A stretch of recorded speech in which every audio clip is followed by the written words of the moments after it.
2001. Di sini saya sebagai moderator kelompok 1 yang akan memandu berjalannya presentasi. Baik, di sini saya bersama rekan-rekan saya yaitu perkenalkan, nama saya Mega Astuti dengan NPM 221303202 sebagai pemateri pertama. Perkenalkan, saya Iqbal Aziza NPM 22130328. Perkenalkan, saya Rifat Julieta Kamila dengan NPM 2213032003. Memperkenalkan diri, nama saya Rahma Isnawati dengan NPM 2213032020 sebagai presentasi keempat. Baik, izin perkenalkan diri, nama saya Novel Dafairi Akmal dengan NPM 2213032040. Di sini saya sebagai presentator. Izin memperkenalkan diri, nama saya Asifah Kaliha dengan NPM 2213032039. Baik, kami akan mempresentasikan hasil kerja kami yaitu studi politik dan pendekatan dalam ilmu politik yang akan dijelaskan oleh rekan saya Mega.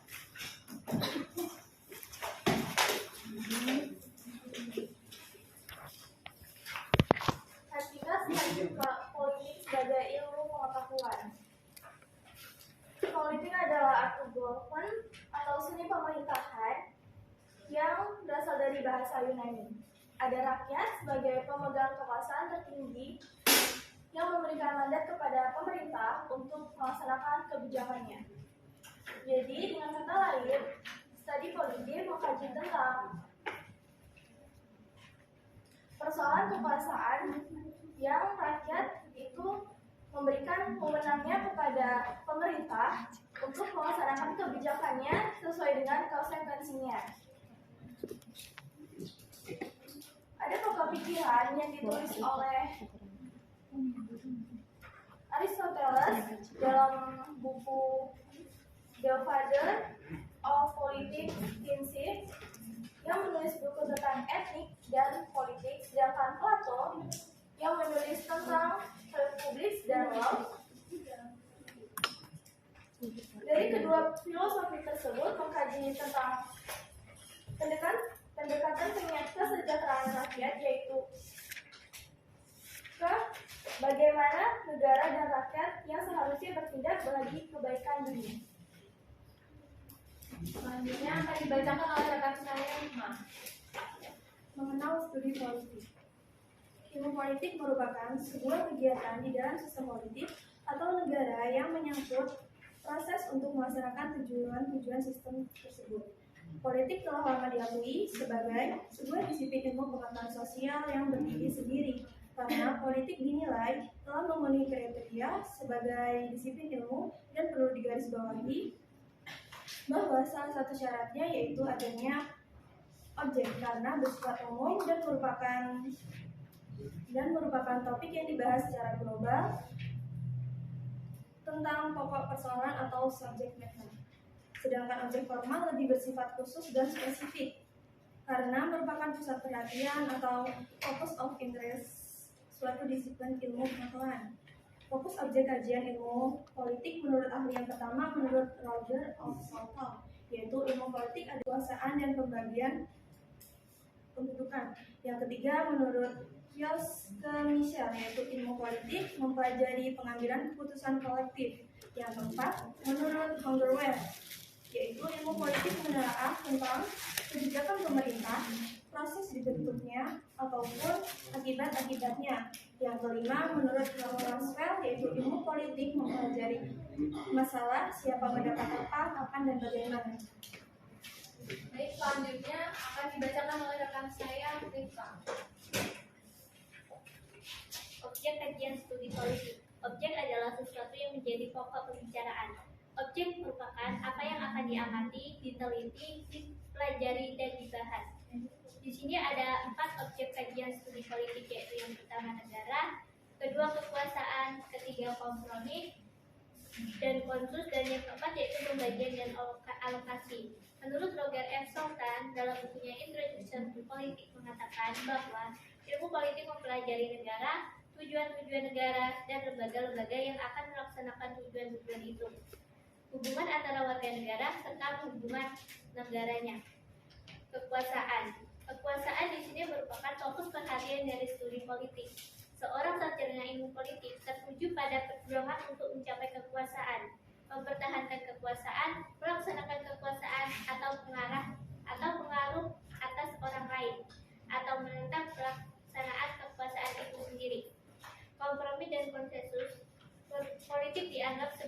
suatu cara untuk menyelesaikan sebuah konflik atau resolusi konflik melalui kompromi dan negosiasi dibanding melalui kekuatan atau aplikasi kekuasaan secara nyata menurut Bernard Crick dalam In Defense of Politics tahun 1993. Pembagian dan alokasi. Pembagian atau distribution dan alokasi dimaksud di sini adalah sebagai pembagian dan penjatahan nilai-nilai value dalam masyarakat. Selanjutnya akan disampaikan oleh rekan saya, Rahma. Materi berikutnya yaitu pendekatan tradisional. Jika kita mendengar kata tradisional, mungkin yang ada di pikiran yaitu cara berpikir dan bertindak yang masih memegang teguh pada norma dan adat kebiasaan terdahulu. Sama halnya dengan pendekatan tradisional ini. Pendekatan ini lebih banyak menggunakan ulasan sejarah pada masa lampau dan bersifat normatif dengan mengasumsikan norma demokrat. Selanjutnya akan disampaikan oleh rekan saya, Rahma. Materi berikutnya yaitu pendekatan tradisional. Jika kita mendengar kata tradisional, mungkin yang ada di pikiran yaitu cara berpikir dan bertindak yang masih memegang teguh pada norma dan adat kebiasaan terdahulu. Sama halnya dengan pendekatan tradisional ini. Pendekatan ini lebih banyak menggunakan ulasan sejarah pada masa lampau dan bersifat normatif dengan mengasumsikan norma demokratik dari Barat. Pendekatan ini meliputi beberapa metode analisa politik yang mulai populer di kalangan ahli di Amerika Serikat pada sekitar abad ke-19. Peneliti pendekatan ini juga tidak meneliti apakah lembaga kenegaraan memang terbentuk dan berfungsi seperti yang diuraikan dalam naskah-naskah resmi kenegaraan. Bahasannya pun mengenai sifat dari undang-undang dasar, masalah kedaulatan, kedudukan, dan kekuasaan formal, serta yuridis dari lembaga-lembaga kenegaraan. Lembaga-lembaga kenegaraan ini seperti parlemen, badan eksekutif, badan yudikatif. Dengan demikian, pendekatan ini mencakup unsur legal maupun internasional. Seiring dengan berjalannya waktu, para ahli politik yang tidak puas atau tidak setuju dengan pendekatan ini melakukan pendobrakan terhadap pendekatan dan akhirnya timbul pendekatan baru. Selanjutnya akan disampaikan oleh rekan saya, Nopal. Baik, di sini saya akan menjelaskan mengenai hakikat perilaku. Manusia dalam pandangan para behavioris merupakan seorang makhluk yang pasif dan mekanistis. Jadi sebagai sesuatu yang dapat dibentuk dan diprogram sesuai dengan keinginan lingkungan yang membentuknya. Kemudian manusia sebagai pribadi terbagi menjadi dua. Yang pertama pribadi yang sehat, dan yang kedua adalah pribadi yang bermasalah. Di sini pribadi yang sehat dicirikan dengan ia dapat merespon stimulus yang ada secara cepat. Dan yang kedua tidak kurang dan tidak berlebihan dalam bertingkah laku. Yang ketiga mempunyai derajat kepuasan yang tinggi. Yang keempat dapat mengambil keputusan yang tepat. Dan yang kelima yang mempunyai self control yang baik dan memadai. Kemudian ciri-ciri dari pribadi yang bermasalah. Yang pertama, tingkah laku yang tidak sesuai dengan tuntutan lingkungan di mana tempat dia berada. Kemudian yang kedua, tingkah laku yang salah dari lingkungan yang salah yang menurut standar nilai. Sekian penjelasan. Baik, selanjutnya akan dijelaskan oleh rekan saya, Asiham. Baik, materi selanjutnya, pendidikan pasca perilaku. Pendekatan pasca perilaku, the post behavioral approach. Pendekatan ini dapat dikarakterisasikan sebagai post behavioral. Pendekatan ini bahayanya yang muncul dari penekanan post ini adalah bahwa setiap individu yang diberikan dapat disesuaikan sejauh pengaruh ia dapat mengubah struktur sosial dan ekonomi. Orientasi terkait dengan administrasi publik adalah masalah baru dengan hasil kebijakan pemerintah. Sekian. Baik, sampai di sini apakah dari teman-teman ada yang ingin bertanya? Kami silakan. Dengan NPM 221303204, saya ingin bertanya mengenai kaitan ilmu politik. Apakah akan selalu dikaitkan dengan negara dan pemerintah?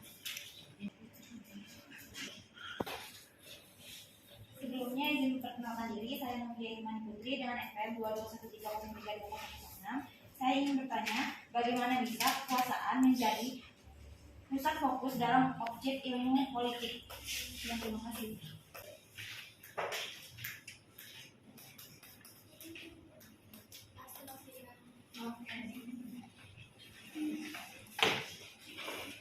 Sebelumnya izin memperkenalkan diri, nama saya Adi Purnia Saputra dari 2213-032016. Di sini saya ingin bertanya, apa sih yang menjadi pembeda antara ilmu politik dan ilmu negara? Terima kasih Adi.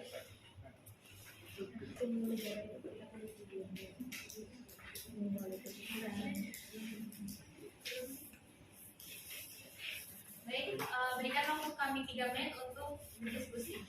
Akan dijawab oleh rekan saya.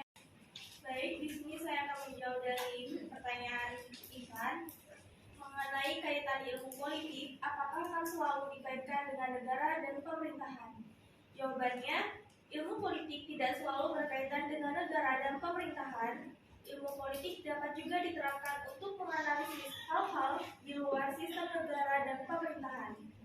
Contohnya seperti melihat pola kehidupan dalam masyarakat, lingkungan sosial maupun organisasi masa pada umumnya. Terima kasih. Selanjutnya pertanyaan dari Novia akan dijawab oleh rekan saya. Baik, di sini saya akan menjawab pertanyaan dari Novia. Bagaimana bisa kekuasaan menjadi pusat fokus dalam objek ilmu politik? Kekuasaan menjadi fokus perhatian utama dalam studi ilmu politik. Dikatakan demikian karena kekuasaan dan politik adalah satu kesatuan yang tidak dapat dipisahkan, di mana politik adalah salah satu bentuk untuk memperoleh kekuasaan, how to get the power. Ketika kita membicarakan politik, maka sebenarnya kita membicarakan sebuah strategi bagaimana kita bisa meraih kekuasaan. Kekuasaan adalah energi yang dimiliki oleh seseorang atau kelompok untuk memutuskan tujuannya yang ingin dicapai. Kekuasaan dalam politik ini artinya menghimpun dan menempatkan energi setiap orang dalam kelompok untuk memperoleh kekuatan dalam memuluskan dan mencapai tujuannya yang dihendaki seseorang tersebut. Terima kasih. Jadi, dari pertanyaan pertama dan kedua, apakah teman-teman ada yang ingin menanggapi atau menambahkan? Boleh, Aisyah. Oke, sebelumnya terima kasih atas waktu yang sudah diberikan. Saya Aisyah Suciningrum, NPM 2213013024, akan menambahkan sedikit jawaban dari pertanyaan Novia, di mana kekuasaan bisa menjadi objek politik. Seperti yang sudah dijelaskan rekan Rifka, bahwa tadi di PowerPoint itu sudah tertera bahwasanya objek kajian politik adalah negara, kekuasaan, kompromi, pembagian, dan alokasi. Jadi di mana yang sudah dijelaskan dan sudah dipaparkan tadi seharusnya bisa dikaji terlebih dahulu sebelum bertanya. Jadi pertanyaan itu bukan yang jawabannya sudah ada di presentasi tadi, melainkan pertanyaan yang bisa memunculkan ide-ide baru atau jawaban-jawaban yang tadi sudah dipresentasikan seperti itu. Sebelumnya izin memperkenalkan diri, nama saya Angelita dengan NPM 2213032008. Di sini izin menanggapi pertanyaan dari Aisyah, yaitu kenapa ilmu politik cakupannya lebih luas daripada ilmu negara. Yang pertama, ilmu negara itu bersifat realitis yang hanya mencari fakta, sedangkan ilmu politik itu bersifat praktis seperti menganalisa peristiwa-peristiwa politik kehidupan negara sehingga sifatnya dinamis. Sekian, terima kasih. Teman-teman, apakah ada yang ingin menanggapi lagi atau menambahkan? Saya persilakan.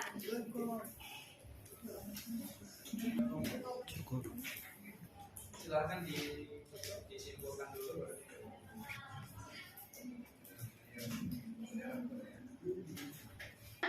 Yaitu berdasarkan pemaparan oleh teman-teman, dapat disimpulkan bahwa ilmu politik merupakan ilmu yang mempelajari dari segi khusus kehidupan masyarakat yang menyangkut soal kekuasaan. Objek kajian ilmu politik menurut pemahaman kami adalah batasan-batasannya dengan ilmu-ilmu sosial lainnya, mulai dari sosiologi, antropologi, sejarah, geografi, ekonomi, dan psikologi. Kajian ilmu politik dapat menggunakan dua pendekatan, yaitu pendekatan kualitatif dan kuantitatif. Setelah itu metode penelitian. Manfaat ilmu politik menjadikan kita supaya kritis terhadap suatu permasalahan. Kajian ilmu politik dapat menggunakan dua pendekatan, yaitu pendekatan kualitatif dan kuantitatif. Setelah itu metode penelitian. Manfaat ilmu politik menjadikan kita supaya kritis terhadap suatu permasalahan. Pendekatan-pendekatan dalam ilmu politik menjadi tiga, yaitu pendekatan tradisional, pendekatan perilaku, dan pendekatan pasca perilaku. Pendekatan tradisional tidak menghiraukan organisasi informal. Bahasan ini bersifat statis dan deskriptif dalam bahasa analitis dan banyak memakai ulasan sejarah dan proses pembahasan fakta kurang dibedakan dengan norma. Pendekatan tradisional lebih sering bersifat normatif dan mengasumsikan norma-norma demokrasi barat. Kelemahannya yaitu bahasanya lebih deskriptif daripada analitis, lebih banyak menggunakan ulasan sejarah seperti menelusuri perkembangan parlementer. Selanjutnya pendekatan perilaku, yaitu perhatian utama mengidentifikasi perilaku kepemimpinan yang efektif. Pendekatan ini muncul setelah pendekatan berdasarkan ciri ini menekan pada sifat seperti kepribadian, motivasi nilai, dan keterampilan mengalami kegagalan. Umumnya behaviorisme ini adalah teori belajar yang menumpukan kajian tentang tingkah laku yang nyata boleh diperhatikan dan diukur. Tujuan terapi behaviorisme ini membantu klien memperoleh perilaku baru, mengeliminasi perilaku dan maladaptif, dan memperkuat serta mempertahankan perilaku adaptif. Terakhir yaitu pendekatan pasca perilaku, yaitu sebuah pendekatan yang masih menumpuk sejumlah perdebatan.